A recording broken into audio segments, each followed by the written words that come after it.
Salam Pancasila, sahabat Pancasila. Kita baru saja mendapatkan sebuah persembahan luar biasa dari Timnas U23 yang kemarin pada laga pamungkasnya berhasil mengalahkan Turkmenistan dengan skor 2-0 setelah sebelumnya mengalahkan China Taipei dengan skor yang sangat telak yakni 9-0. Persembahan anak-anak usia 23 ini menjadi persembahan yang sangat luar biasa karena sebagaimana yang disampaikan oleh Jokowi, mereka mencatatkan dua prestasi sekaligus. Yang pertama, bahwa dalam sejarah mereka belum pernah mengalahkan Turkmenistan dan kali ini mereka berhasil mengalahkan Turkmenistan dengan skor yang memang sangat meyakinkan yakni 2-0. Dan sejarah kedua adalah sejak digelarnya turnamen Piala Asia U23 ini sejak tahun 2013 hingga saat ini, inilah kali pertama Indonesia memastikan dirinya untuk melangkah ke putaran final nantinya pada gelaran April 2024 di Qatar. Sahabat Pancasila, keberhasilan Timnas U23 ini tentu tidak lepas dari kerja keras Coach Sintayong, salah satu pelatih terbaik yang pernah ada dan memberikan dirinya untuk Indonesia. Setelah sebelum-sebelumnya banyak pelatih nasional baik yang datang dari luar negeri, dari Eropa seperti Luis Milla sampai Alfred Riedel misalnya, belum satu pun yang menunjukkan prestasi secara luar biasa sebagaimana yang dilakukan oleh Sintayong. Dan tentu kita tidak menutup mata menyampaikan apresiasi juga karena ada beberapa pelatih timnas yang ikut menukangi atau membantu Sintayong dalam membibit anak-anak muda Indonesia untuk berpartisipasi bahkan membanggakan Indonesia di kancah atau pentas internasional atau dunia.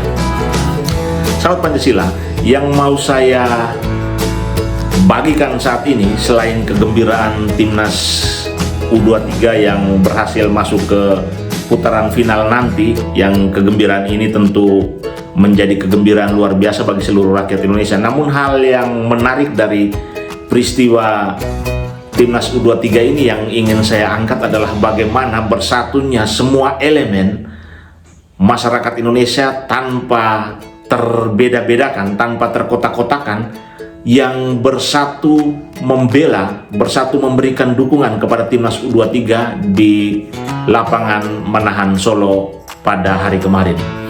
Kita lihat bahwa dalam pegelaran sepak bola ini Timnas U23 bahkan diisi oleh berbagai ragam ras, mulai dari anak-anak Indonesia yang memang lahir dan orang tuanya berada di Indonesia sampai dengan warga negara keturunan atau campuran, di mana anak-anak Indonesia yang sudah secara hukum berada di luar negeri menjadi warga negara lain kemudian mengalami proses naturalisasi karena kecintaan mereka terhadap Indonesia sebagai dampak dari salah satu orang tuanya yang berkebangsaan Indonesia.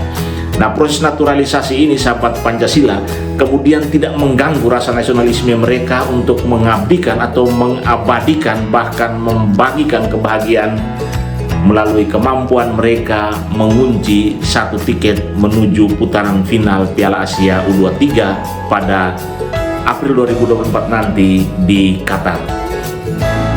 Sebuah cermin besar yang digelar yakni bagaimana supporter Indonesia yang memberikan dukungan kepada Timnas U23, mereka tidak pernah melihat bahwa mereka berasal dari daerah mana, mereka beragama apa, suku mereka apa. Namun satu lantunan yang mereka nyanyikan adalah Indonesia Raya, dan kemenangan Timnas adalah kemenangan Indonesia. Mereka bahkan tidak pernah berpikir mereka adalah pendukung capres yang mana.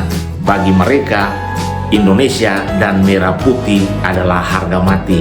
Sahabat Pancasila, jika kita bercermin dari peristiwa yang elok ini, kemudian kita lihat bagaimana kondisi Indonesia setiap kali hajatan atau pesta demokrasi tergelar, bagaimana Indonesia begitu terkotak-kotakan, bagaimana segmentasi atau perbedaan antara sesama itu kemudian menjadi sebuah gesekan yang luar biasa. Bagaimana keberbedaan kita itu diangkat secara luar biasa dan ditunjukkan atau dipertontonkan sebagai sesuatu yang memang tidak dapat dipersatukan. Harusnya ketika kita melihat bagaimana glorifikasi penonton, bagaimana euforia penonton atau supporter, bagaimana anak-anak Timnas U23 yang berasal dari anak-anak pribumi yang lahir dan besar di Indonesia maupun pemain-pemain naturalisasi di mana salah satu orang tuanya berkebangsaan atau berkewarganegaraan Indonesia, kemudian menyatakan diri sebagai WNI dan siap membela merah putih. Ini adalah sebuah tontonan atau sebuah cerminan yang harusnya menjadi contoh bagi elit politik kita yang gemar menjadikan perbedaan sebagai sesuatu yang memikat atau sesuatu yang memberikan keuntungan politik sambil lupa bagaimana menjahit keberbedaan itu menjadi sebuah persatuan.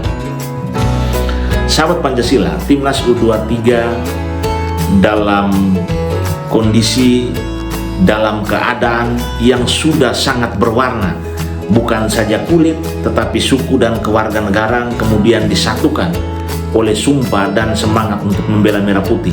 Bagaimana mereka begitu bangga menyandang di dada mereka burung Garuda, bagaimana mereka begitu bangga memainkan bola hanya untuk kemenangan, hanya untuk keharuman, hanya untuk keagungan nama bangsa dan negara. Kita tentu berharap bahwa dalam konstelasi kontestasi politik nasional menjelang pemilu pileg pilpres maupun pada proses pilkada di waktu yang akan datang 2024 nanti, warna atau sulaman Timnas U23, sulaman kebersatuan para supporter di stadion yang mendukung Timnas U23 menjadi sebuah cerminan atau menjadi sebuah contoh, bahkan memberikan spirit moral kepada semua yang berkontestasi termasuk kita yang terlibat dalam keberbedaan, untuk yakin bahwa siapapun yang menang, siapapun yang terpilih, dia adalah Indonesia dan dia akan berbuat untuk Indonesia. Dan satu hal, ketika kontestasi itu tergelar, para kontestan tentunya bukan kemenangan menjadi tujuan, tetapi kemenangan adalah jembatan untuk mewujudkan keadilan dan kesejahteraan bagi rakyat Indonesia. Sukses Timnas U23, sukses supporter Indonesia. Kalian telah memberikan warna, kalian telah memberikan contoh, dan kalian mengajarkan tentang bagaimana seharusnya Indonesia diramu, bagaimana seharusnya Indonesia dibangun, dan bagaimana menjahit sulam keberbedaan kita. Salam Pancasila.